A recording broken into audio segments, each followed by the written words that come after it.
आमच्याकडे शेतकरी व्हिजिट करतात आणि पहिला प्रश्न विचारतात, काय फवारता? पण आजपर्यंत मला कोणी विचारलं नाही, काय खायला घालता?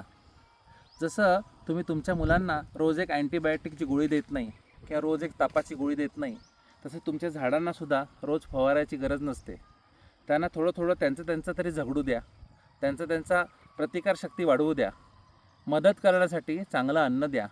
जसं तुम्ही मुलांना म्हणता की चांगल्या भाज्या, दूध, फळे, अंडी, चिकन, मटण, मासे असं खा, तसं आम्ही आमच्या झाडांना भाज्यांचा, अंड्यांचा, चिकन, मटण, मासा सगळ्यांचा खत बनवून लिक्विड फर्टिलायझर देतो आणि त्यामुळे आमची झाडं इतकी सशक्त असतात. टोमॅटोसुद्धा विना फवारणी करता येतो.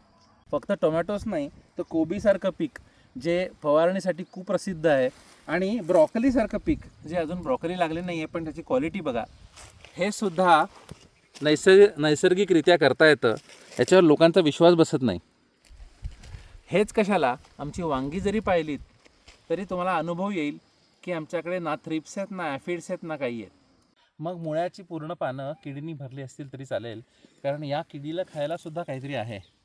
प्रत्येक गोष्ट फक्त माणसालाच मिळायला पाहिजे हा हा हा हट्ट सोडा.